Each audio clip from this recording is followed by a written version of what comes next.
So it's a great pleasure to be here in this beautiful city of Seattle. I can't tell you I'm enjoying the best of weather, but it's change. I come from a country with just too much of sunshine. So this is a change. First of all, I have to thank my dear friend Al Risman for bringing up this idea. I met Al for the first time, I think it's 5 years ago in Rome. And I began to, we met on the sidelines of a conference, and we began talking, and I started telling him what I do, and he found it interesting. And so he said, you must write a book. I said, yeah, I'm going to write a book about it. And from that time, for the next 5 years, Al kept sending me a mail once a year, telling me, has that book come out? And finally, I gave up. I told him the truth. I said, look, I'm never going to be able to write the book because I'm just having so much fun doing what I do. So I'm not the writing kind. So I'm so happy that Al suggested to the managing committee that I be given the opportunity to come this evening and share my story with you. I'm also thankful to the managing committee and of the conference and to the Seattle Pacific University for having me here. Thank you very much. I'm especially thankful that you asked me to speak on April Fool's Day. There are some distinct advantages to speaking on it. I can deny everything tomorrow. And if this goes really badly, they can say, this was not Collin at all. So that's a bonus which I never expected. So I just opened that brochure and I found that I'll be having to speak about business impacting the world. It sounds like a very big topic to talk about. In fact, I think I told Jeff over the mail that, you know, I don't know about the whole world. I just know about that little corner that I occupy in the world.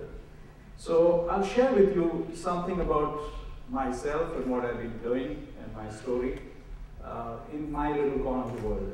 And I hope it will be relevant to you. And if you have any questions, don't feel shy to put up your hand. And I can see you. I can see almost everyone. As long as I don't stand behind this, I can see everyone. It changes when I go there. So I will, you please jump in and ask me any question. And I love questions, especially the tough ones. Challenge me on something that I say. Get me working.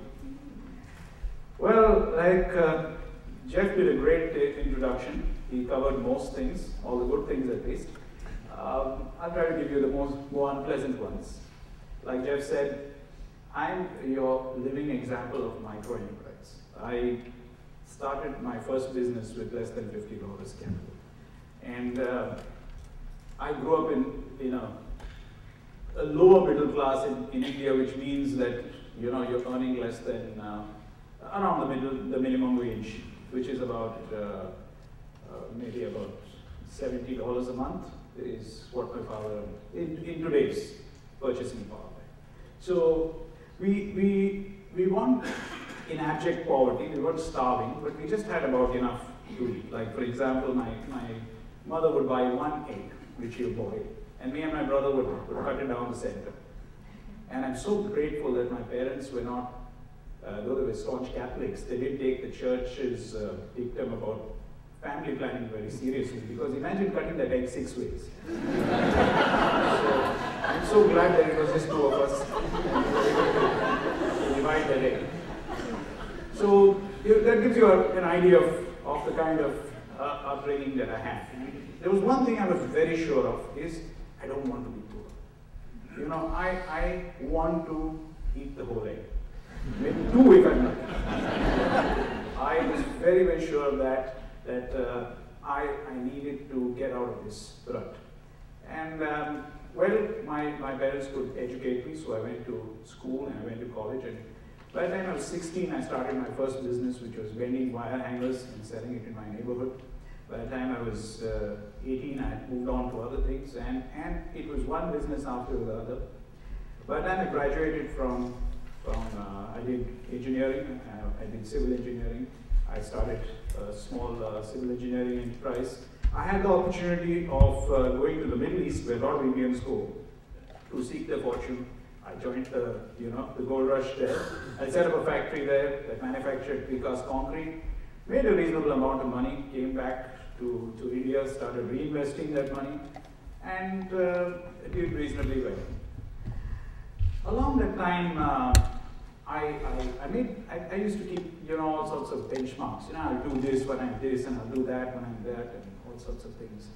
So I decided that, when I was 21 years old, I decided, okay, here's a figure I keep for myself. At this point, I'm going to retire. I just made enough of money at that point. I achieved that point, but the problem was I was 23 years old at that time. So it just came too fast. So I realized that there is something wrong with what I was doing. And I, by the age of about 26, 27, I went into a kind of an introspection phase. I also met my wife and got married to her. She's sitting here, that beautiful lady right there in the second row. And I decided that, I need to look at things a little differently.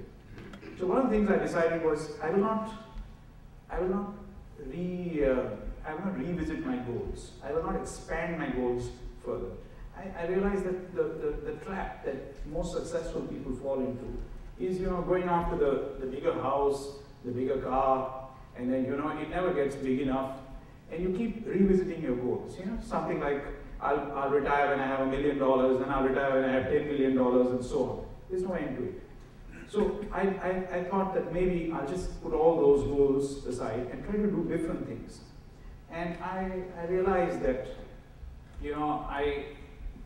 I would like to give back in some way to society. I'm not clear what and how, I'm going to give back. So I went to, meet my pastor, and I sat with him and I tried to explain to him. And he said, yeah, there are lots of people out there that, need help and all that. And, there's this guy who's coming and pestering me about wanting to start a business. Why don't you come and explain to him, talk to him and all that. So, I decided, oh, sure, I can do that. So we made an appointment. And that day I left home, and, just as an afterthought, I took a packet of 10,000 rupees, which is $100 rupee bills, not $100 bills, and put it in my jacket pocket. And I left home. And I took one step out of my house, and I felt really, really good.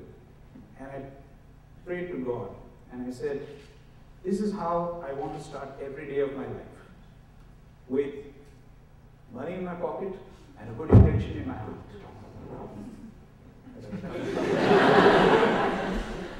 And I have started every day of my life since then, like that. I went there, and of course, the guy was a con man. He was trying to rip off the priest and me. So I kept 10,000 in my pocket, came back. But I got involved with helping people start micro businesses. That's how I got involved with the Bridge Foundation, which is a micro enterprise development organization. And then from there, the next step was to try to help people start into larger businesses. 12 years ago, I happened to be in a position where I knew the right people in the government, I knew the right people, in society. And one of the things I felt that we don't have enough of business and enterprise in the Christian community in India. We are 2.6% of the population in India. And the average Christian in India, thanks to the investment made by the church, is very healthy, because there's a lot of investment in healthcare, and well-educated, because there's a lot of investment in schools and colleges. And they're making money for somebody else, They don't run their own businesses. Very, very few of them are in business. And I was like a, fish out of water. In fact, I don't know if you're aware about this, but in the developing world, there's a conscious thought process that business is bad. If you're a businessman, you are right there, you're somebody with really corruptible morals, somebody who can, I had a tough time convincing my mother-in-law that I was good enough to marry her daughter. She said, why can't you have a job? What is this business? So the opinion that is there in society, especially in the Christian society in India, about business is very negative. And I trace it back to a thought process of actually glorifying poverty. obviously the larger number of the 2.6% or the 26, 28 million people in India are poor. So if you want to play to the gallery, you glorify poverty. So they come up with these things. You know, if you are poor, you're closer to heaven. If you are poor, you know, the poor man, the rich man can't go through the eye of the needle. And in my opinion, this is absolute nonsense. I have been poor, and it's no fun at all. I'm not so sure any of those priests or pastors have ever been poor. I'm not sure. They talk about poverty, but I have gone to bed without food. And it's no fun at all. And I don't think that if you are poor, you're in any way closer to God. And I'm going to make a statement here today which I'm not ashamed of. The first luxury I bought myself when I had money was honesty.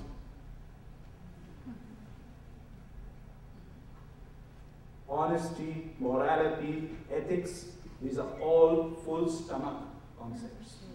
Meet a person who hasn't eaten for 3 days and talk to him about ethics and morality. Talk to him about the green planet and the ozone layer or any of those things. These are all full stomach concepts, my friends. I've been there. Maybe it's not articulated, maybe people don't say it, and only as shameless as me to stand up here and actually say it to you. But this is the truth. So, economic development is also social development, is essentially social development. You create a better human being when you put money in his pocket, when you put food in his stomach, and when you give him a roof over his head. He is a better human being. And I'm a living example of that. I'm much better than what I was. I don't know if I'm a saint yet, but I'm working on it. So, here was my idea. I wanted to promote enterprise and business among the community. And I don't know anything about banking. He says, chairman of Guardian Bank, you know, I started a bank. I had no idea about how to start or run a bank. My only experience with a bank was to go and cash a check. I just happened to feel that this is something I got to do. So I took the idea to the bishops. Some of them were interested, some of them weren't. There was this Catholic archbishop who, you know, liked the idea. He said, okay, go ahead, do it. So I said, will you invest money in it? He said, the church? I said, no, you, personally. He said, sure, how much? I said, 1,000 rupees. He said, yes, I'll be the first investor. So I used him as the first investor. 1,000, that's what? $20, okay, to invest money. And I took the idea, and I got 2,600 people to invest money.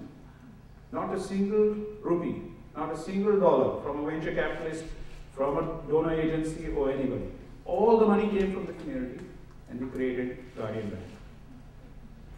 Since that time, the bank now is 10 years old. We have promoted thousands of enterprises. We have promoted maybe about 40 or 50 schools, garages, you know, all kinds of small and medium enterprises. I invite any one of you who would like to come and visit, come to Bangalore, come and see what we're doing, or go to the website, which is quite sad. But come and physically see what is happening there. So that was the whole journey with Guardian Bank.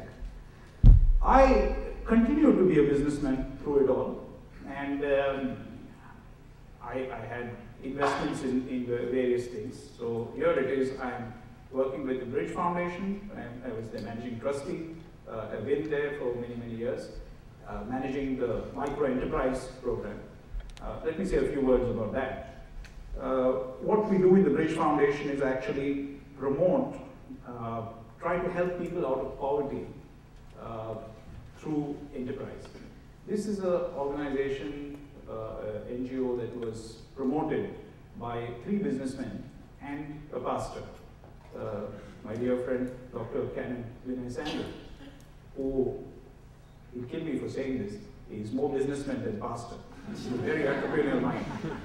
But we businessmen believe, like, you know, that the only way out of poverty, like I was saying, is through business. So we try to, you know, actually do this in practice with people. Now, Bridge Foundation is 25 years old. In the past 25 years, we have set up 137 or 38,000 micro businesses in the southern states of India.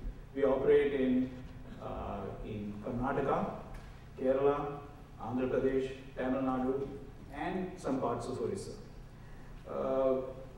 We also set up a microfinance organization because when we first went to rural India and encouraged people to start businesses, you know, India 25 years ago was a very different India. Imagine India with no cell phones, no, you know, STD lines, no roads. It was a challenging place. I don't know how many of you have been to India. Now, and 20 years ago, it's a very different place.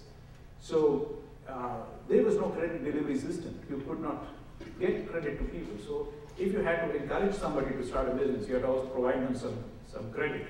So we started giving them micro loans. And microfinance, suddenly we became villains. You know, what is this? You're giving people loans and you're calling it charity, you're asking for the money back. So we were microfinance, and anybody involved in microfinance became villains. And of course, 20 years later, as you can see, it's done the whole, you know, the whole wheel is turned around, and microfinance suddenly became the answer to all problems. You know, you can wipe out global poverty with microfinance, and both are not true. Microfinance is not the panacea to all the problems. Neither is it the villain that is made out to be. It's just a tool, and it's a tool in micro enterprise. It is a credit delivery system that allows somebody to take a little bit of capital, but essentially add to that capital a lot of personal enterprise, hard work, commitment, social capital, to actually convert that little bit of capital, that little bit of loan that they get, into income stream or into an asset. It's only when that happens that microfinance works, that micro enterprise works.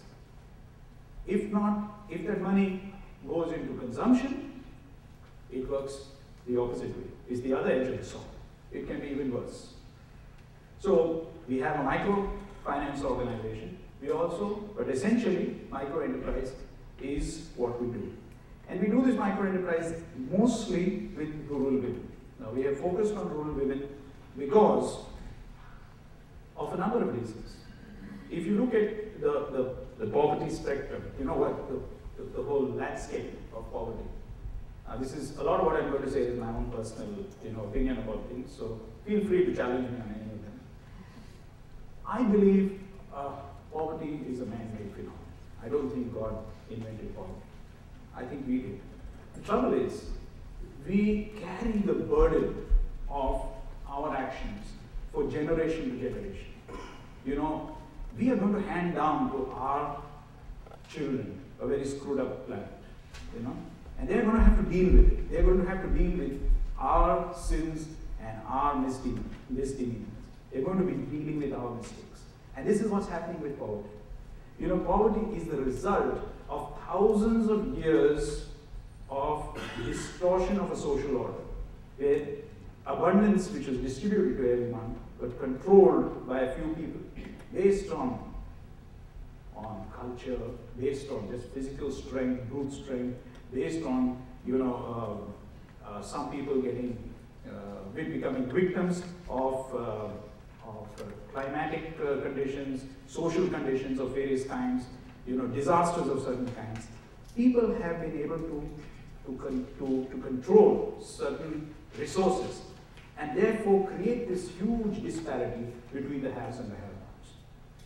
You know, I'm going to be walking on a bit of thin ice here when I talk about the West and all the wealth you see in America and the West.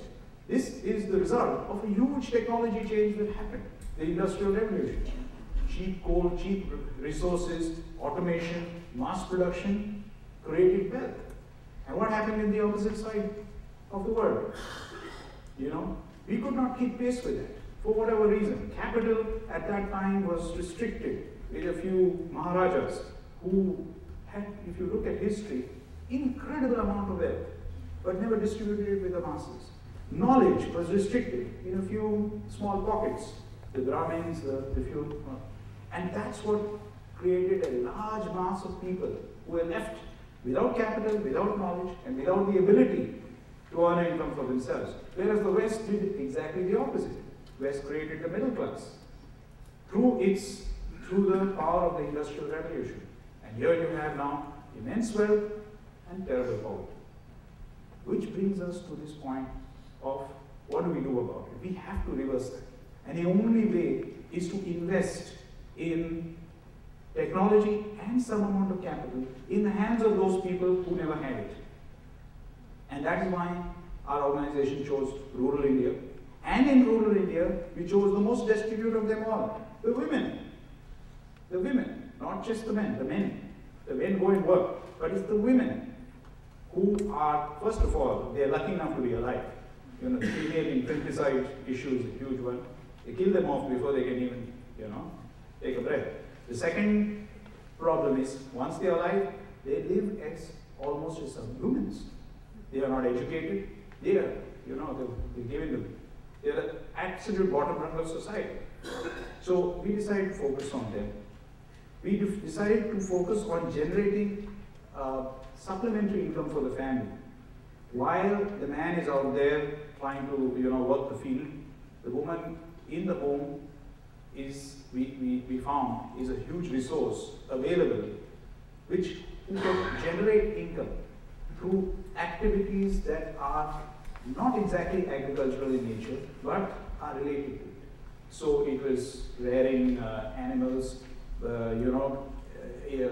reviving traditional skill sets, and finding businesses that they could do. And it was extremely successful. The biggest challenge in micro-enterprise was not the capital, nor was it the training. The biggest challenge was developing the confidence that the women had to have to actually do a business. And this is true now for the entire spectrum of business. And I'm involved with the entire spectrum, right from micro to large business. The key element, which everybody forgets, is confidence. When we say passion, there are a lot of passionate people around, but are those passionate people confident about putting their passion on the table and saying, this is what I want to do, no matter how silly or stupid it may sound? And this is what we encounter with micro-enterprise and the women. And we found ways of how to deal with that.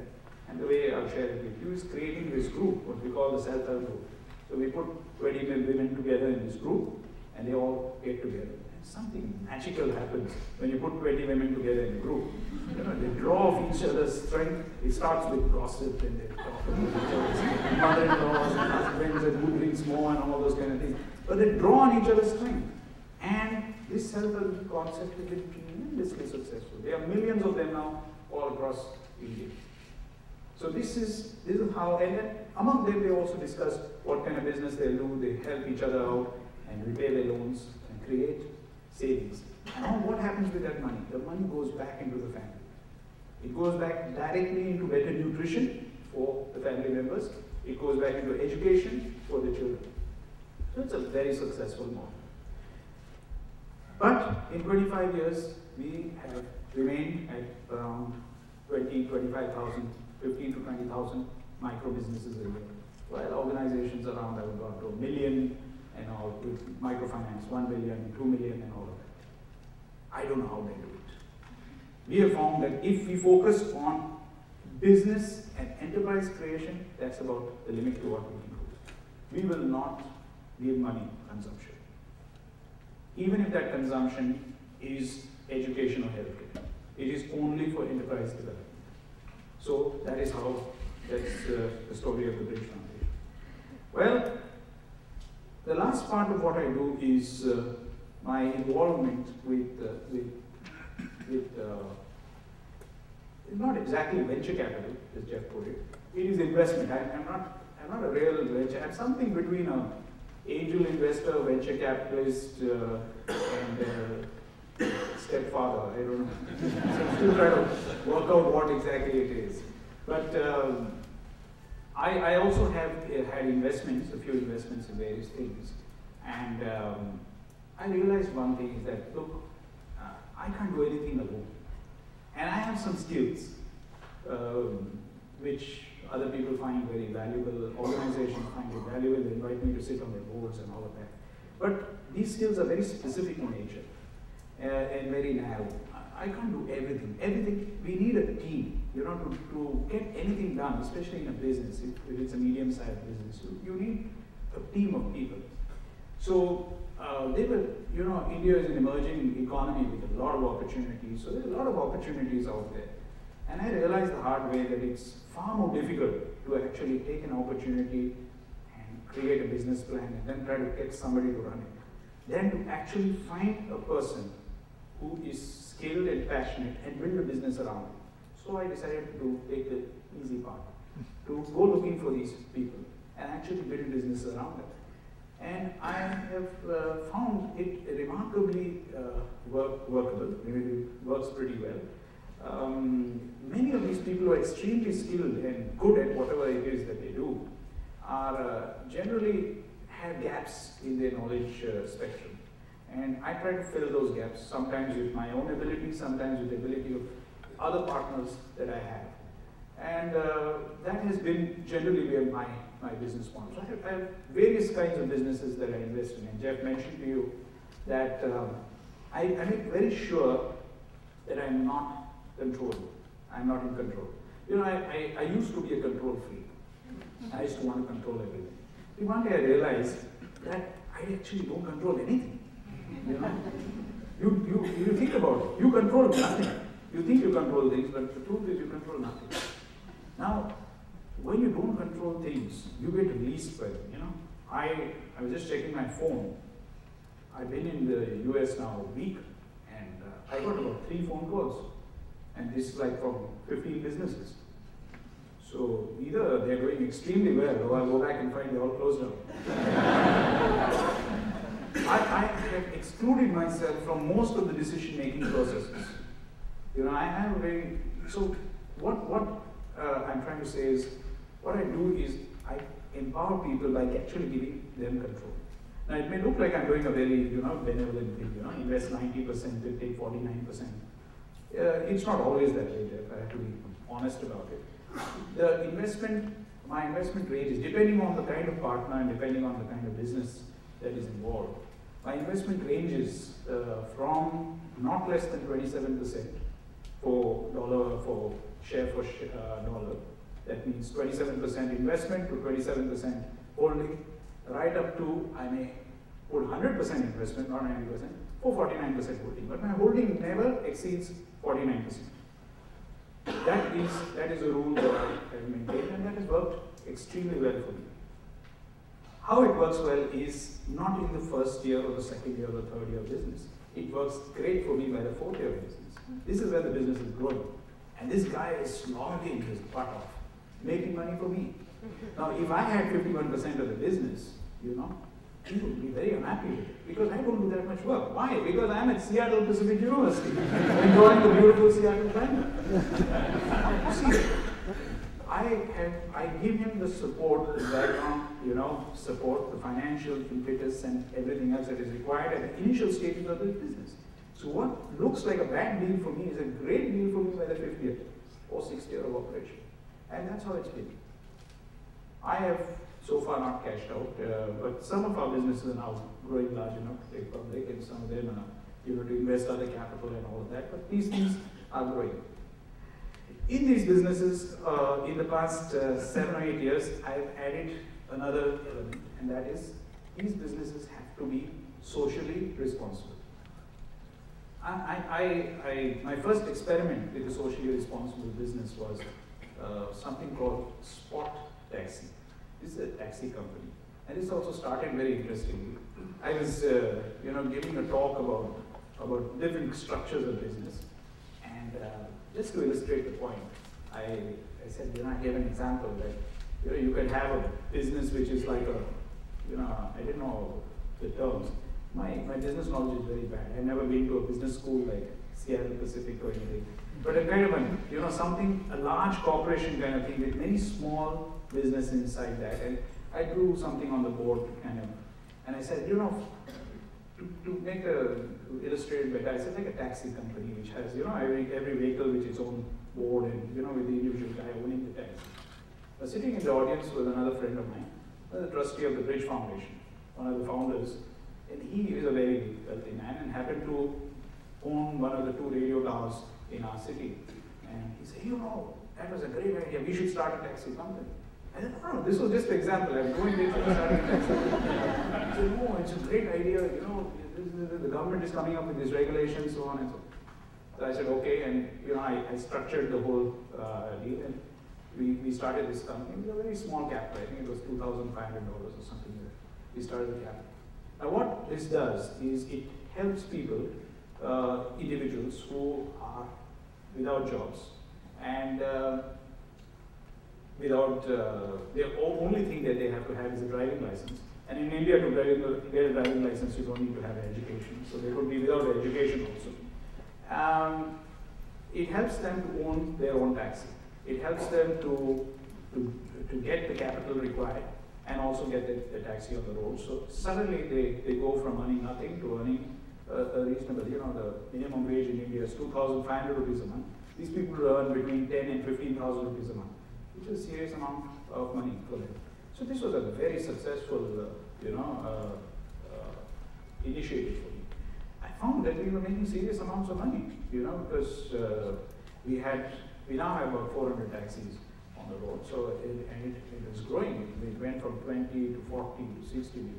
You know, we have a call center with about 60, 70 people working there, and great return on investment. This happened about 8 years ago, and I realized that you could actually do very, very well. You could actually have a very profitable and successful business, and also have a strong social impact at the same time. But it doesn't happen easily. You have to also apply a lot of imagination to it. You have to also apply a lot of courage to it. And you have to also be a little patient in your return. You know, it's very easy to be the investors that I have seen, especially in venture capitalists. Some investors are indifferent. You know, they invest, the amount is too small, they don't bother about it. Or they are impatient. They invest and they want the return day after tomorrow. Or they are control freaks. They want to invest and they want to control every decision. If you want to be a social investor, and you want to be a social enterprise, and you want to encourage people to actually go there and do things, you have to be none of these three. You can't be indifferent, you can't be impatient, and you definitely should not try to control. If you keep these three rules in mind, you will make a lot of money and change a lot of lives. So we've been doing this in various other investments, various other businesses, around skilled people over the past few years. So this is broadly, ladies and gentlemen, been my journey. And I'll be happy to answer any questions that you have about it. There's so much to tell you, but this is a broad overview, bird's eye view of the whole thing. So if you have any specifics, anything you would like to ask me, please do. A hand up there. Can you introduce yourself, please? Bruce Galloway. I'm a business owner myself. When you fund a new business and the business needs additional capital, how does that affect your 49%, 51% ratio? The question is, when I fund a business and it requires additional capital, normally my holding will get diluted. So how does that affect? Well, I have what I didn't mention is I have a personal rule also. My personal rule is I never invest more than 5% of my own personal net worth in a particular business. That goes alongside my own. So if it's a good business and it comes within my 5% net worth, I'll continue investing in it to try to protect my 49%. But if it goes beyond my 5%, I'll get diluted. I have no problem with that. Please, in the back. Yes, Rick Hodgson, Oiko Credit Northwest. How do you go about selecting micro entrepreneurs or individuals that, as you say, have confidence? How do you find them? Do they come to you or do you go out to them? And then what screening criteria do you use? Thank you. What was the second one? What screening criteria do you use? Good question. We go after them. They don't come to us. You know, the program gets first. What Bridge Foundation does, it partners with a social development organization in that area who is not involved with microenterprise or microfinance. We found one of the things that is very, very important is there has to be a close association between the social development organization, the field animator, and the people. There is a confidence level. When people come to a village, you can't just parachute into a village in southern Sudan or in the Congo or and say, look, I'm going to give you money, go start your business. I mean, forget it. You know, they'll have you for lunch. Literally. So, we look for social development organizations that are already there, minimum 3 years. We partner with them, and we take the gospel of microenterprise to them. Then we go into the village with that social development organization and we organize the women. We focus on the women. So we talk to a lot of women, and then we call them all for a meeting. And we tell them this is what we're going to do. Then we break them up into small groups. The selection process is based on economic criteria. We focus on something which we call the productive poor. The productive poor in India are people just above the poverty line. Now the poverty line in India is based on the minimum calorific nutrition required for a human being to be alive. Okay? In India it is I think 550 rupees or something, $10 a month. If you're less than that, you can't buy the nutrition, you know, to stay alive. So we find that micro enterprise doesn't work below that level. We find it doesn't work below that. Okay. So we are looking at people with a combined family income in a rural setting of higher than 900 rupees a month. Okay, to about 2,000 rupees a month. This is the band we look at, and we term these people as productive poor. Now, the productive poor would be people who are not malnutrition, malnourished to an extent where they cannot be working. You know, people that are very malnourished cannot become productive. I know I'm sounding a little cold-blooded here, but this is out of years of experience of doing this. So we focus on that band, which is a large band. You know, there are 300-400 million people there. Who are productive poor. So all these women would be from a productive poor background, and then they would be encouraged to get together in a group. They would be explained what to do. Then a self-help group would be formed, and then within that self-help group, they will make a choice of the kind of businesses that they will do. The group leader will be elected. The group is generally anything between 10 to 20 women. 1/3 of the group gets the first round of funding, okay? And 2/3 of the group supports the 1/3. When the 1/3 of the group pays back, you know, has gone through a cycle. Usually the loans are for about 11 months. They pay back the entire loan amount with running the business in less than 1 year. When 1/3 of that has happened in the 4th month, the second 1/3 gets it, and then the third one. The group leader gets it last, gets the loan last. That's the background.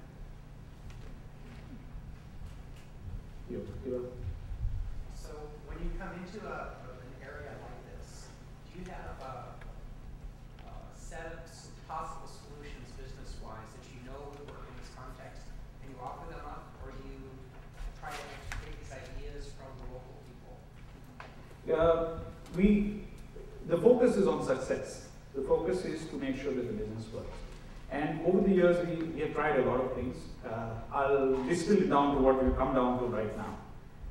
We have realized that there are a lot of traditional skills. I don't know about how it is in the rest of the world. I've seen a little bit of it in Africa. But in India, there are a lot of traditional skills. You know, because of the caste system, certain communities have become communities of potters and communities of basket weavers. And, you know, in certain areas have become focused on stoneware or whatever. So our field workers are trained to identify what is the traditional skill in that area, what used to be the skill. In many cases, because of economic reasons, poverty, you know, large-scale migration, these traditional skills have been lost. So what we try to do is revive those traditional skills. And incredibly, even if that generation has not practiced weaving, there is some residue in the DNA, or I don't know, they pick it up very fast.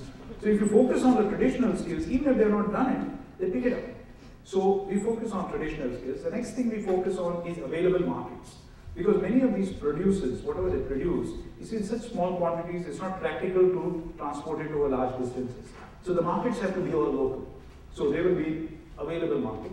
And the third thing we focus on is available raw material. Again, we try to cut the transportation out of the equation. Whatever is available is nearby. So these three broad guidelines are kept in place. And the field worker, very cleverly through meetings and stories, suggests this to them without imposing the thought process on them. The ladies have to feel it's their idea. It's they will come up with it. They got to believe in it. And that's how it works. Please. I have a question about motivation. First, I want to know your name. My name is Tatiana. Tatiana, okay, go ahead. Okay. So it seems like with rural women, they think very short term, especially if they're poor. Absolutely. And if something happens in their family, like someone gets sick, then they can get distracted and they'll drop their business and they'll go do that. And it seems like it's hard to keep them focused. Yes. So aside from the self-help group, how do you do that? Or the group help? The group. See, you've heard the term hand-to-mouth existence. Yeah. It's a term used very common, but it's when you go to a village, a poverty-stricken village in India or Africa, you actually see this. You see the hand-to-mouth existence. And short-term and long-term are terms with different definitions, a different understanding in different cultures and in different professions. Like for example, for my stockbroker, long term is end of the week. So for most of these very, very poor people who have been living from hand to mouth, they earn the money in the morning and they consume it by evening. Micro enterprise and starting a small business is very long term. 1 year is a long period. It stretches out there. You talk to them about 3 years and all, it scares them. Something that's so many things can go wrong in that term. Also, to the second part of your question, the self-help group is where they meet at least once a month, where there is a review of the business. There's also a repayment of the loan. There is a new loan being sanctioned, the new person getting it. So there is a group meeting, and a lot is done in that group meeting. We have now used these self-help group meetings to also educate people about health issues. Somebody asked me before I started talking, hey, what's the next glint in your eyes? So, what are you going to do next? We are focusing on healthcare. Healthcare is a serious issue that is one of the main causes of pushing people into poverty. Now, the self-help group is a very good forum to talk about healthcare. Simple things, wash your hands, hygiene, clean drinking water, and how to get clean drinking water in that kind of a setup. The simple things, how to, cook food in a wood stove without the smoke coming in and, into the household. Simple. So the self-help group is used as a forum for a lot of education and discussion that happens. So it has a lot of those kind of advantages. Yeah, answer your question. Okay, she left me off the hook. Thank you. Greg Spencer. I just had a question about if you could talk about more of your failures and kind of what you learned from those and how you got out of bed the next day after a big failure and what you learned from that. Oh, good question. Yeah, when you do all these kind of businesses, and generally people see only your successes. So these kind of impressions go around that you're this magician who turns everything he touches to gold. I wish that was true. I have a lot of failures, and I keep talking a lot about them. At least 3 in every 5 things I try. Not 3. 2 in every 5 things I try. Fail. Okay, maybe 2.5.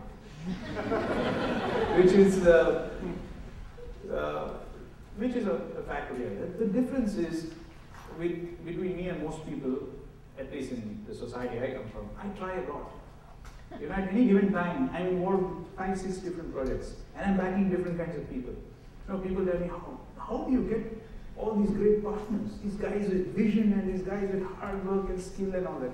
I said, listen, the secret is not how I find the good partners. My secret is how I get rid of the bad ones. I'm very good at that. When I know this is not working, you know, and I have triggers. I put triggers in, and at those triggers I get, you know. And I don't believe that you know, this may sound a little obnoxious, but I don't believe that there is any failure. I feel that, you know, it's maybe not the right time.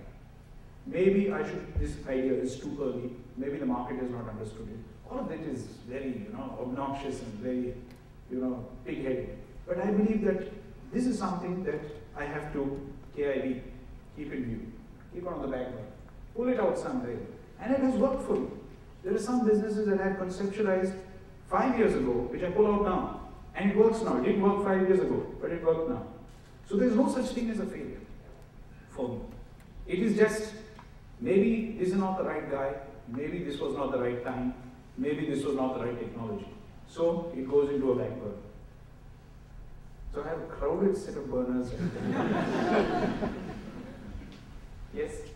I'm Bree. My question is, how have the microfinance institutions that you've been involved with, how they've been impacted by the microfinance crisis and onward prevention? Good question. You know, we have partnered, I told you our whole partner model. We have over the past 25 years partnered more than 750 organizations. And some of them have grown really much, much bigger than us. You know, they got into this whole, they went into this whole microfinance wave that came along about 4 years ago. When the Indian government created this linkage model, you know, what they call the credit linkage model with banks. So they use the microfinance institution as an intermediary, funded the microfinance institution to on-lend to the poor. That's what happened. Also came along the scene the microfinance venture capitalists. These guys who put in large amounts of money into these microfinance organizations to backing them with capital and allowing them to grow. So many of our partners became very, very large organizations, and a lot of them are in Andhra Pradesh, and a lot of them are badly affected by what is going on right now. Now, though you didn't ask this question, I want to still make a comment here, is what went wrong? What happened? You know, microfinance is great, but only if the money is used for income generation or asset creation. The problem is, and this is the emperor's new clothes syndrome in microfinance, nobody asks how much of money has gone into consumption. And you will never get a straight answer from any institution on this. My estimate is as high as 85% goes into consumption. Some of this consumption is really genuine. It's healthcare, it's education. People need healthcare and education. But healthcare and education does not guarantee repayment over the short term. Yes, they are important. Unfortunately, a large amount of consumption, maybe even 40 to 50% of microfinance goes into luxuries. The television set, daughter's wedding, you know, naming ceremony for the child or something like that, which is a total waste. Also, the big problem is multiple borrowing, which is a huge issue. And when microfinance institutions have a lot of capital and there's a whole pressure on the field staff, put the money out, the monitoring criteria takes a nosedive. People are looking at where the money is going. Has that fellow borrowed from anybody else?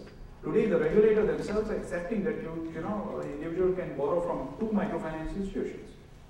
For 20 years, Bridge Foundation didn't give a repeat loan to the same individual. They don't give 2 loans to the same one. So this is a huge change that has happened in the microfinance space. The other big problem is the profit motive that came in. Now, I have no problem with the profit motive, but the profit motive has to be tempered with a social consciousness. and a social commitment. And some of these venture capitalists and some of the organizations, for-profit organizations that entered the microfinance space, threw that social temperance to the winds. We know of a microfinance CEO who pays himself a $2 million a year salary, giving loans at 27% interest, comparing the loans to the money lender.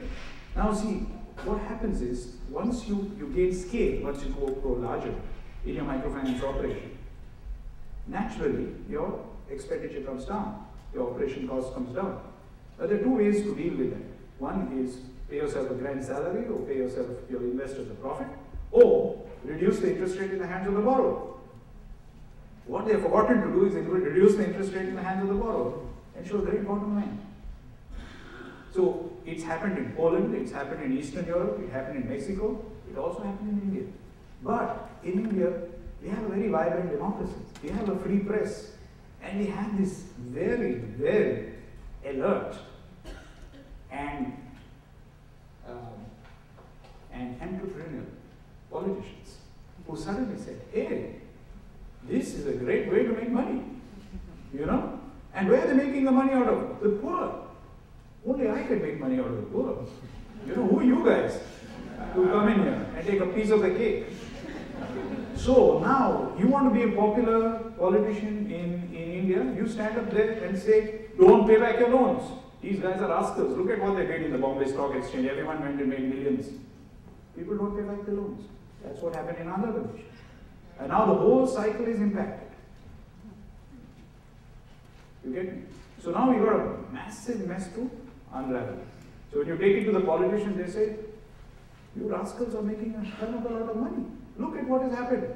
Look at SKS. It went public with this share price. How can you justify that you're serving the poor? They are right. But standing up there telling everyone not to pay back their loans, that's not the solution. So everybody has to put their greed into their pockets. Everything has to come down. And slowly this thing will come back to where it was about 5 or 6 years ago. People begin to realize that if I invest in a microfinance institution, I cannot expect a 3x or a 4x return. I should not expect if I'm a social investor. If you want that kind of return, you can go to Las Vegas. I don't know whether you'll get it there. Yes, go ahead. I was wondering if you, my name is Jerry Dixon. Yes, I can see that, Jerry. Good eyesight. I was wondering if you could speak a little bit about Micron, the credit bureau, and how it works in India and how it's implementing some of the issues you just raised. Yeah, we about 5 years ago, in the microfinance space, I felt the need for a credit bureau. It was a chance meeting. I was meeting, I can't remember his name. He used to be the chairman of Equifax. So I walked into his office and I asked him what kind of fax machines he sells. Then he explained to me what Equifax is. I said, that's a great idea. We don't have anything like that to keep a record of people's credit history. And nowhere is it more important than in the microfinance space because, the poor as it is have very little assets. Now, a credit identity is a huge asset. You may not recognize it, but you already have a credit identity. You look like a student. Are you? I'm not, but I get that a lot. She looks like a young freshman student.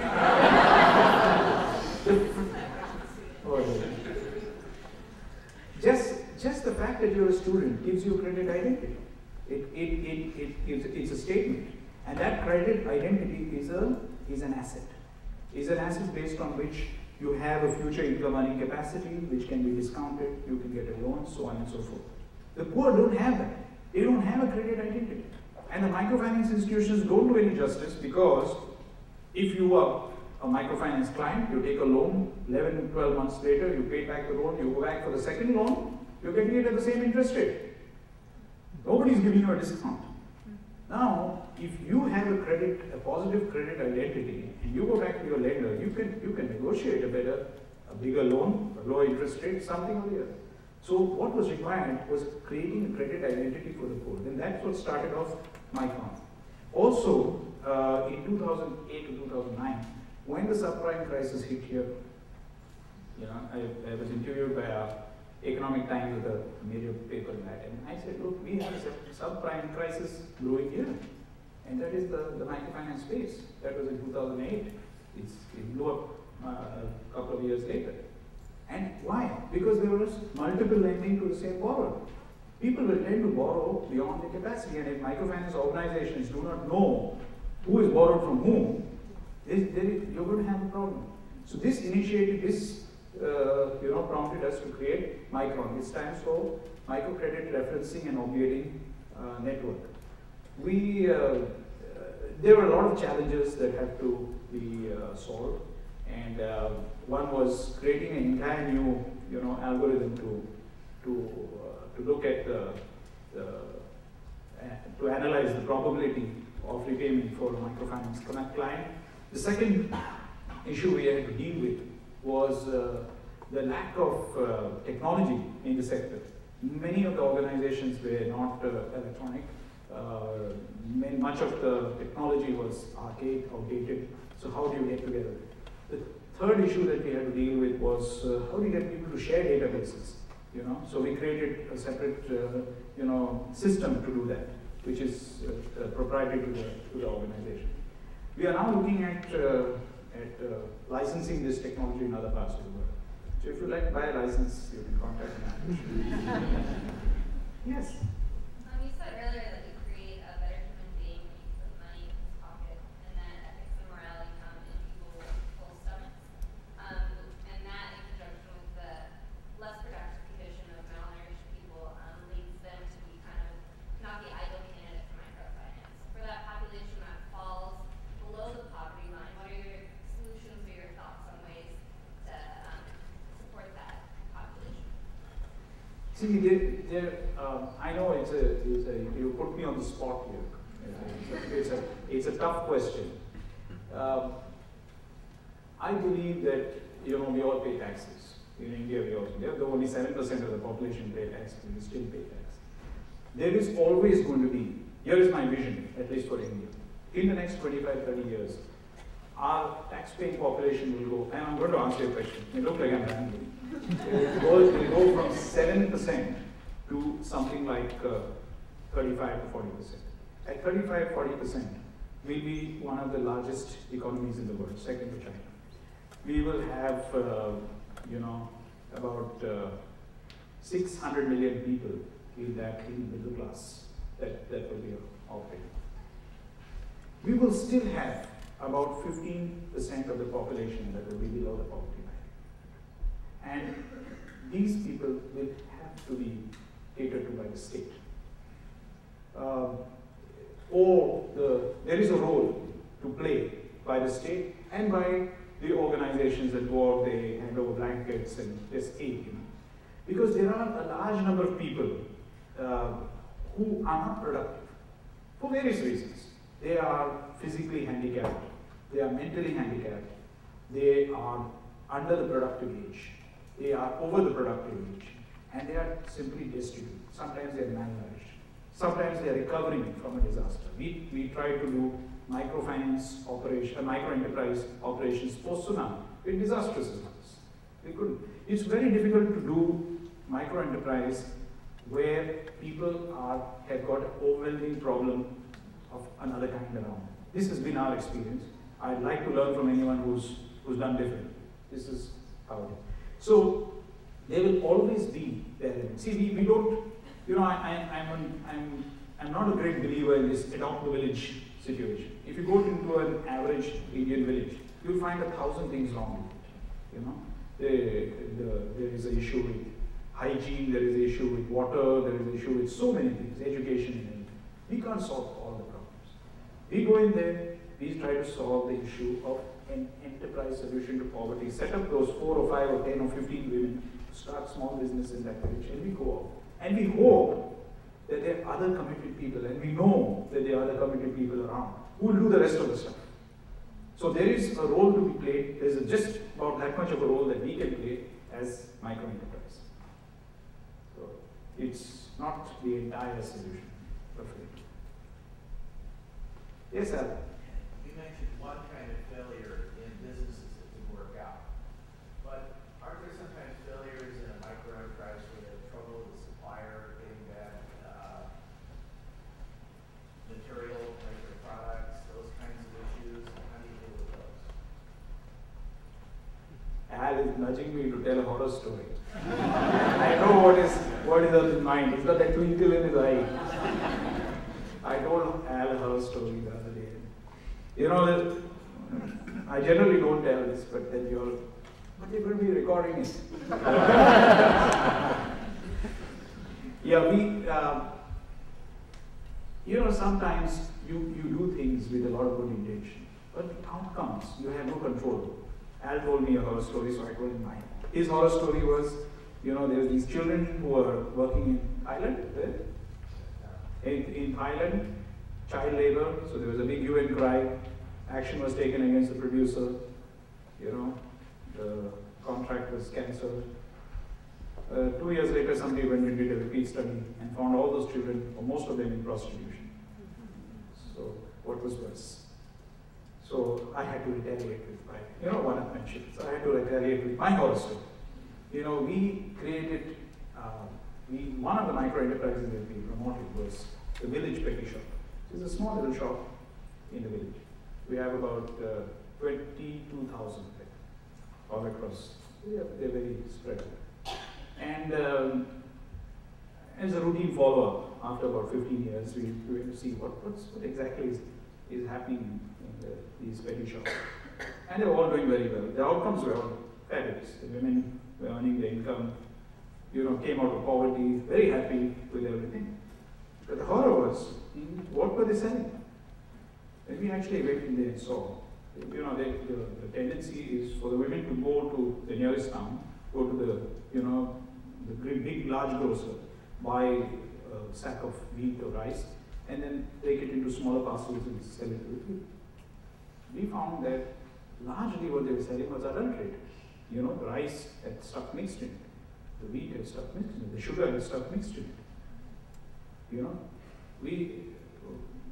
at one shop that I visited, I saw these, you know, little crocodile clamps, which they call crocodile little connectors, they're like connectors.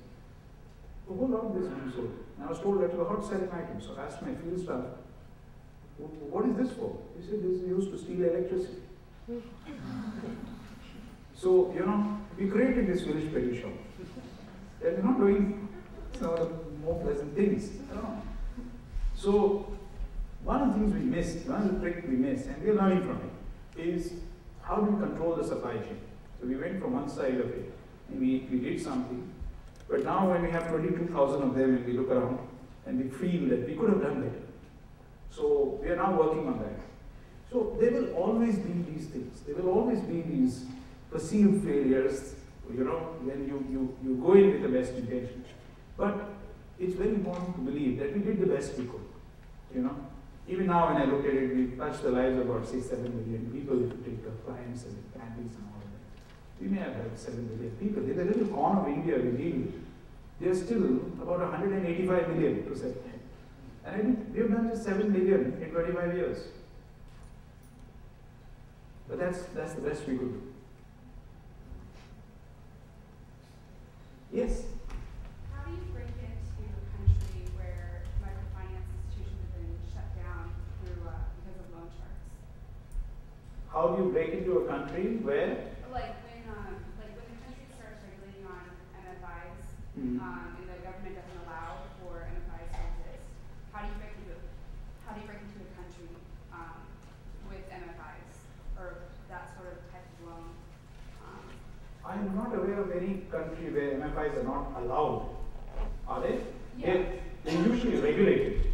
Yeah. Well, like we're trying to get into Thailand, and because there have been so many loan sharks, the government requires that microfinance loans go through a bank, but that takes out a lot of the group atmosphere. Yeah. So what are your suggestions? My suggestion would be, to the best of my understanding, what is happening around the world now is there's a regulation on microfinance institutions being imposed. Sometimes these regulations are stringent and sometimes they are more relaxed. My strong recommendation would be go with the regulation. Don't try to break the law. Some people have foolishly tried to do that, especially in China and all that, gone into a serious trouble. Go with the regulation. In the long run, that's the best way to go. See, most of the time, regulation in microfinance, from the regulator side, what they require is, number one, capital adequacy. You have to run, because at the end of the day, you're running kind of a mini bank. So what is your capital? Most of these microfinance operations, they are lending like, the debt equity ratios are crazy, like 30, 40, 50 times the equity. Many of them are negative net worth. The regulator doesn't want that, because what happens if the guy disappears? What happens to the lenders, whoever is giving money to them? So capital adequacy is what the governments would generally ask for, the regulators would ask for, and that's a good thing. There's nothing wrong with that. Some regulators are asking for regulation in interest rate. What's wrong with that? If you can't make a microfinance operation work, charging interest rate of, most of them are going with, anything between 24 to 36%, you have no reason to be in business because you are inefficient. So my suggestion to you is to go with what Thailand has to offer. If Thailand is saying that you have to link up with a bank, and like in India, the bank linkage model, I think they learned it from India, which is great for the bank, go with it for the time being. Because let me tell you, eventually, and choose the largest bank, because the large banks will find it very, very difficult to go into rural outreach. Eventually, they will outsource the entire portfolio to it. And many large banks, at least in India, are doing it just for the badge. The CSR show. And they don't mind losing money. So you could actually make your operation work even better. Yeah. When you're a social investor looking to fund a socially conscious microfinance institution focused on the double bottom line, it's easy to measure the profit, but what metrics are used when you want to measure the social impact? Oh, that's another very good question. We usually, all these years in microfinance, we've been telling stories. So we tell you stories. There are studies being done. There are impact measurement tools that are there. How effective these are, I'm not so sure. There is very little hard data on this. And like I said, there is this whole, illusion being created that every microfinance loan is actually going to change your life. I'm not so sure of that. It changes the person for the minute. It gives them money in their pocket. But I don't know about the long run. So you will have to go with faith. It's something like the burning bush, You'll have to go with faith. If the money is being used for asset creation or income generation, it is changing the life. Now, some organizations have been able to manage and maintain some amount of data over the years. We have tried, but it's been just too expensive for us to do. It pushes up our operation cost to a point where we cannot sustain this. As it is, for us to operate, we charge an 18% reducing balance interest rate, and we are just barely able to break even. Our operation cost eats up around 12 to 14% of our costs. So if we have to measure and look at this in a way enough to satisfy the intellectual critics, it won't be sustainable. But there are studies available. I'm sure you can look at them. How accurate or how dependable they are, I don't know. Yes?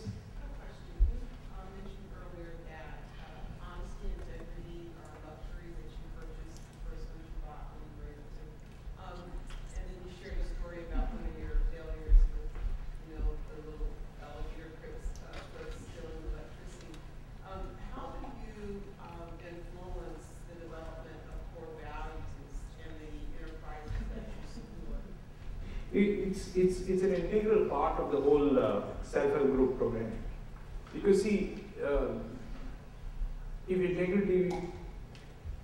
integrity takes a backseat in the micro entrepreneur's mind, one of the first things they will do is not pay back their loan, give you 100 different excuses. So it's a very important thing for them to realize that how important integrity is. And that is why the self-help group is very important, because that's a peer group.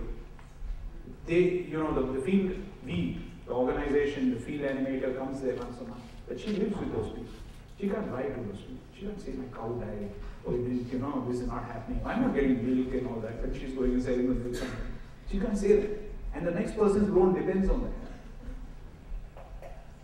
So there is a environment that is created within the self-help group, irrespective of what may happen outside, that they begin to realize that it's important to have business integrity.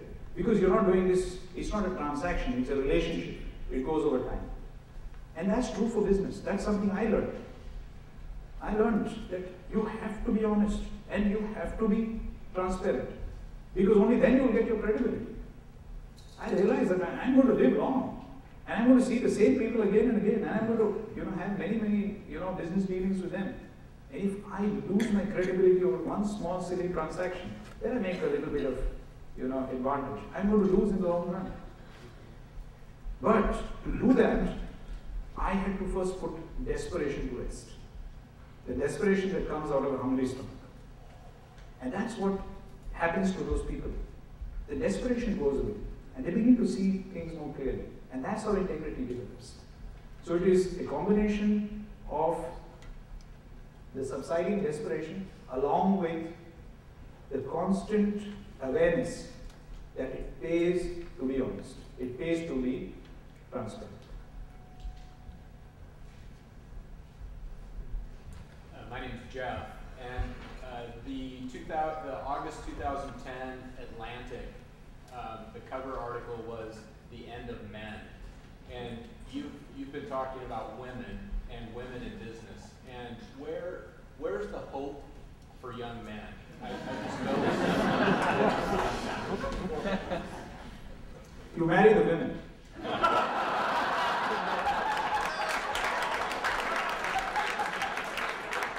That's what I do.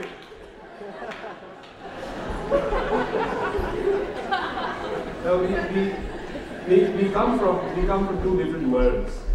In the world I come from, the women are less than second-class citizens. They are less than third-class citizens. It's a very different kind of existence.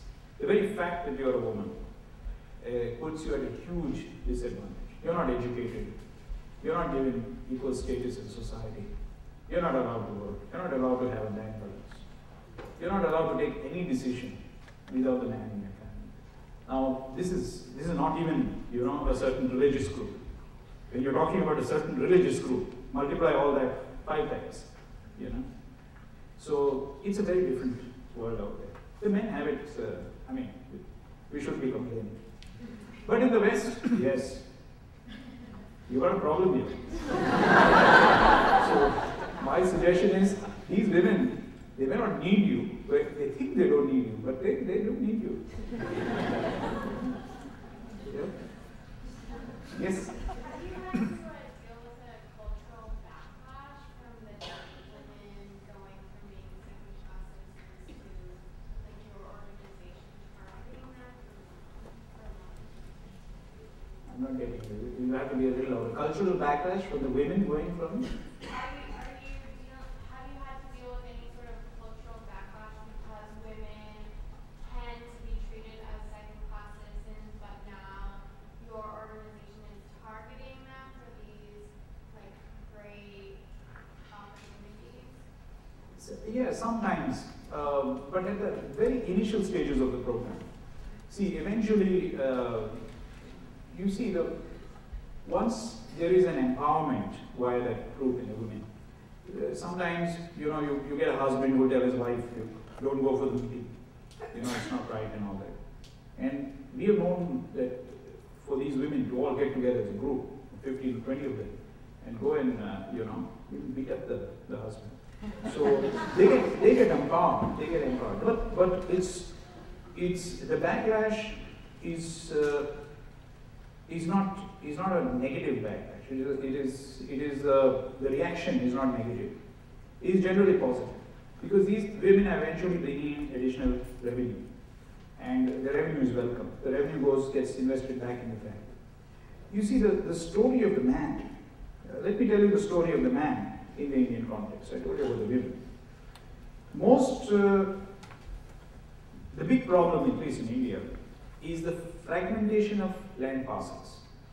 An average land holding for a farmer in India is 2 acres. And most of the land is not irrigated. So this guy sits with his 2 acres waiting for the rain to come. Before the rain comes, he goes to the local money lender and he borrows money for the seed. And he plows the land. Now if the rain doesn't come in time, or it comes too less or too much, he's in trouble, he's in debt. He can't repay the money to the money lender. Now, because the land parcels are so small, he can't invest in capital. By the time the man is 35 years old, he's already up to his eyeballs in debt. Absolutely desperate. His only solace is the liquor shop down the road. So he goes every day there and drinks himself silly. And he comes back. And his only entertainment is making the next child or beating up his woman. Because the only place he feels like a man is at that point in time in the evening when he's drunk. That is the sad story of the average man. And he gets that way by the time he's 30, 35 years old. So when he finds that his woman is now part of a self-help group, bringing in some money, it encourages him to have hope. By the time he's 35, his hope is gone. The number of suicides that happen in India over these people, for not being able to meet their liabilities, even now suicides over microfinance, it's because they lose hope. This one group is a very interesting self-help group. The woman who led that self-help group, she is now a member of parliament, a member of our legislative assembly of our state. It's a great empowerment story. She started a small, she went and joined another self-help group in another village. Very enterprising lady. And she bluffed that she was from that village. Actually, she was from the other village. So she got this loan and she started her 2 cows. And she used to take her cows to a friend's house for the inspection every month, about 4 or 5 kilometers. Then, of course, she got found out. So then she said, look, there is no self-help group in our village. And you should have said that. You'll come and start one in your village. So she became the leader there. So her self-help group was where she got the women together and 5 of them decided to make detergent. Take a lot of chemicals together, mix it together and make cleaning liquid in detergent. So they made this cleaning liquid, this detergent, phenol and stuff like that. Then she wanted to sell it. So she went to the local administrative office. We call it the collector, he's like the district commissioner. And she wanted to meet him to say that, I have this cleaning liquid, why doesn't the government buy from it? So he didn't see her, and then so she went back and brought 30 of her women there, laid siege to his office till he finally saw her and screamed her head off till he finally signed an order that all the schools in that area had to buy her cleaning liquid. She became the cleaning liquid tycoon of that. And then was able to build opinion and get elected to it. So there are these great stories. We got lots of them to tell you. But there are, again, like I told the other lady, it's in anecdotal fashion. You never really, scientifically managed it. Maybe that's work out something. There's a challenge to these bright young people here in Seattle Pacific University to come up with a way in which this can be measured. I know a lot of people have been trying. Yes? You mentioned that in recent years, especially in more investments, like venture capital type, that you've required now that the businesses have a social cause or social purpose to them. How do you define that, or what criteria do you use? Well, this is easy because my criteria. My criteria for a socially responsible enterprise would be where there is a strong impact, strong positive social impact as a result of the business, not from what the business can donate out of its bottom line. By its very operation, by the very functioning of the business, is there an impact. Like in spot taxi, the very function, the more taxis we have on the road, the less unemployed the people there are. It's as simple as that. So a very simple, direct impact, social impact on the business. So that's the criteria. Yes? I'm hearing you speak a lot tonight about imagining a new business model. But I came here as an individual looking to invest a portion of my income in the hopes of empowering an individual or a small group to develop their livelihood through an entrepreneurial spirit. What are the steps needed to achieve this? The steps needed to invest in a social enterprise, is that your question? My question is, it seems to me that the conversation is more on imagining a business model on a grander scale. What could a small business, small local business do, or an individual with the microfinancing model? See, to impact any kind of a micro enterprise anywhere in the world, there are basically two things that are required, the inputs, in my opinion. One is capital and the other is technology, relevant technology for whatever it is that they are doing. When you say you investing, I think you mean people in the West, people like you. You have access to both. You have access to capital and you have access to technology. You have a skill set. If you are an individual, you know, I have given these talks and I've had Micron. You mentioned Micron. There's a guy who has helped me create Micron. I'm not the brains, I am just the dreamer. He came out of the audience. His name is Dr. Tim Rai, he lives in Cambridge. And he is a mathematician. He wanted to help, but he didn't know how. So I told him my wish of wanting to create a bureau. And he said, oh, this is something I can do. So you may have a skill set that is required. Now, you need to match that against where the need is. Or you may have $50 in your pocket, but make sure you give it to the right people. That can make a huge difference. Now, there are a lot of organizations out there. Okay, there are many organizations out there doing a lot of very good work. Like I said, you cannot afford to be indifferent, you cannot afford to be impatient, and you cannot expect control. If you are willing for these three things, and of course you have to do some hard work to find these organizations, take the trouble to travel to these places. Some of them are really nice places also. Go and have a holiday. Next time you have a holiday, don't go to Vegas. Come to India. Be my guest. Come and see what is happening. Actually see it.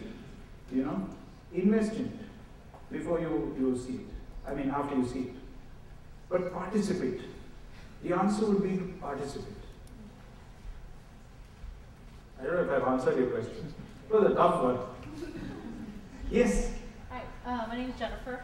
So one of my concerns about microfinance is that although the organizations are doing good work by providing capital to entrepreneurs, in some ways it seems very short-sighted to me because there's not a lot of talk about how can you help these entrepreneurs also build socially conscious businesses, because it seems very difficult to ingrain that once a business has already started on its path. So as these entrepreneurs are getting more successful and getting more revenue, how can we from the beginning ingrain that sort of socially conscious mindset? Yes, you have a point there. First, I think there are two parts of the question. One is the scale up of the size of the enterprise. For that, you require basically different types of investment strategy. Micro enterprise is a different investment strategy. What is now getting known as mezzofinancing, mezzanine financing. That is some way between say $50,000, say $1,500 to about $5,000 is a different kind of investment strategy. And then the small and the medium and the large, there are different investment strategies requiring different kinds of organizations, different kinds of legal structures to do it. In my own case now, for example, some financing happens via the microfinance part, the micro enterprise, some happens via the bank, and some happens via the venture capital, equity participation route that I employ. So there are 3, 4 different things. Now, when it comes to the social, commitment part, that has to be part of your non-negotiables. I made it part of it. I have certain non-negotiables in my investment strategy. The first non-negotiable is that the business has to be viable. The second non-negotiable, it has to be socially relevant. It has to be socially responsible. And the third non-negotiable is that it has to have a champion to run it. I'm not going to be the champion. It has to be somebody who dreams. It is somebody's dream. And then I try to make that dream come true. So it has to be, the social relevance has to become part of your non-negotiable. And if it is there, you can drive it. First again. One last question. Last question. Okay, okay, who? There are 3 of them. Huh? So, I have a soft corner over there. And then you. Two questions. I have a philosophical question, but I think it's, my name's Megan, by the way. My question, I'm in healthcare. I actually don't have a business background at all, but I study religion and philosophy and the evolution of culture. And so what I'm very interested in this talk is what you see to be the role of spiritual belief or religion in the communities you're going into. I mean, because it's clear to me that you have a spiritual, and much of the values we're talking about are for greater care of the whole.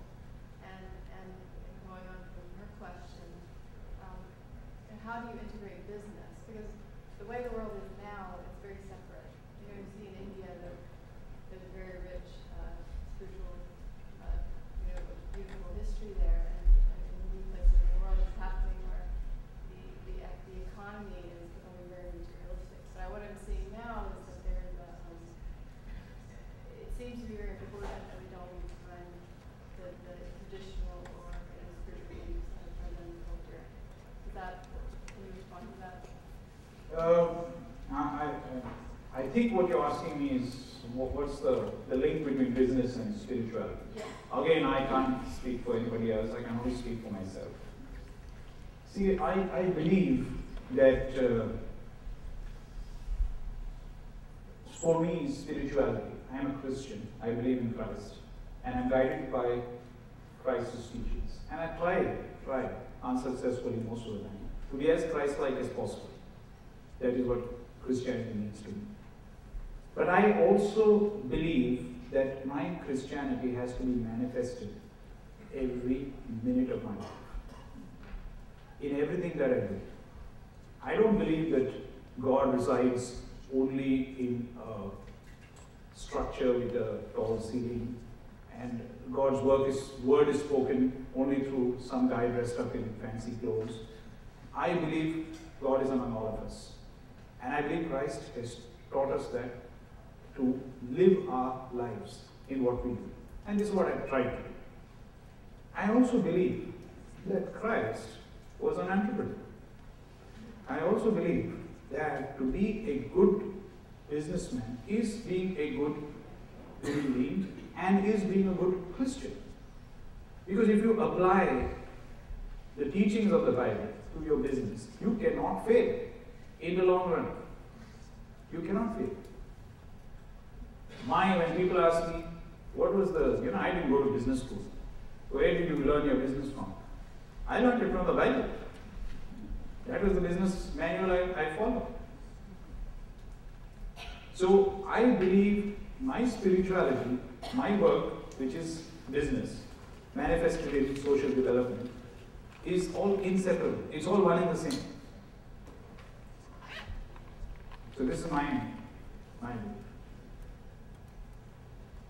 Hey, I'm Zach. Yes, Zach. I like your name. So being a sort of young person, not necessarily being established anymore like you obviously had to build up some capital, build up some influence to sort of spread your ideas and your, philosophy or Christianity. What advice would you give someone like a younger person who's about to set out on their own journey?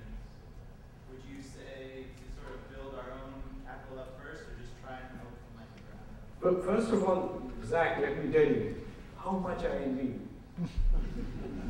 You know what a wonderful time to live in, and how lucky you are to be so young. I wish I was 20 years old.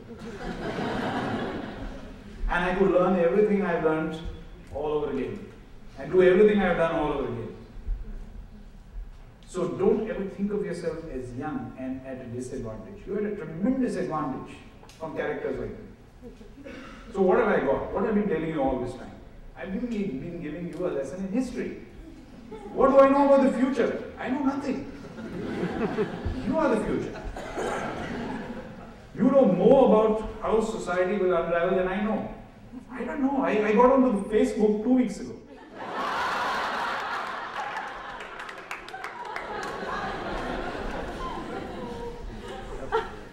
If I had your number, Zach, and your email ID, I'd be coming to you for advice. Because you know more what is happening out there. See, the principles of business remain the same. The principles of life remain the same. You know what goes away? Is the energy. I don't have the energy I had when I was 18 or 20. I'm tired. I get tired very quickly these days. I sleep a lot. Those are advantages that you have. Your greatest advantage is your blank canvas, on which you can script the story of your life. Mine is filled with lots of things, not a baggage. You're extremely fortunate.